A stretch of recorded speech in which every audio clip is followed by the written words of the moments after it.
علیکم ګرانو مینوالو، امید لرم چې تاسو ټول به روغ جوړ وئ. دوستانو ډیر افسوسناکه دردناکه واقعه مخې ته راغلې ده. ملکن سوات سره تعلق لرونکې یو جینۍ او د هغې پلار دوستانو چا ډیر په بېدردۍ سره قتل کړو. دوستانو دا پاتې نشته چې چا قتل کړل.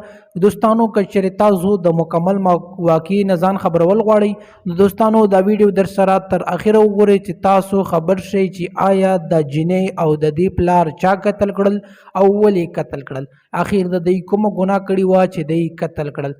دوستانو ویډیو کتونه مخکې که تاسو زمونږ په دې چینل کې نوي وئ نو زمونږ د چینل مخه در سره ضرور سبسکرایب کړئ چې زمونږ کومې نوې ویډیوګانې راځي چې هغه تاسو ته په اسانۍ سره در رسي. دوستانو ډېره افسوسناکه دردناکه واقعه مخې ته راغلې ده.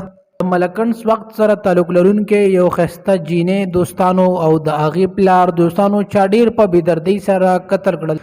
دوستانو دا ویل کېږي چې څو ورځې مخکې د پېښور پریس کلب مخې ته دوستانو احتجاج کړی او دا غوښتنې کړې وه چې موږ ته د پولیس او وزیر اعلی صاحب زموږ مدد وکړي، ځکه چې څه خلکو زموږ نه خپلې ځمکې قبضه کړي دي او موږ ته خپلې ځمکې نه راکوي او موږ ته قبضې مافیا دا خبره هم کوي که تاسو دومره تکړه وئ او تاسو کې دومره غیرت وي نو تاسو زموږ نه خپلې ځمکې واړئ او موږ نه د پولیس نه ډارېږو او نه د حکومت نه ډارېږو. او دوستانو دا خبره هم کړې وه چې هغوی وی چې د پولیس چې کوم دی دا د مافیا سره ملاو شوی دی او موږ چې کله هم راپورټ وکړو نو هغه د راپورټ نه بعد هغوی ګرفتار کوي نه او بلکې هغوی ته ورشي او د هغې نه بعد واپس لاړ شي او هغه ګرفتاروي نه او زموږ خبره هېڅوک هم نه اوري.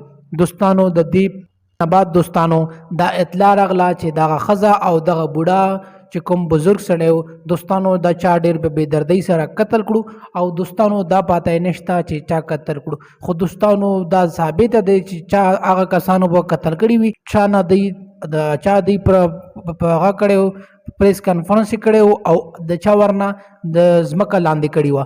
دوستانو امید لرم چې تاسو به زموږ دا ویډیو معلوماتي ضرور خوښه شوي. نورو معلوماتي ویډیوګانو لپاره د چینل مخه در سره ضرور سبسکرایب کړئ.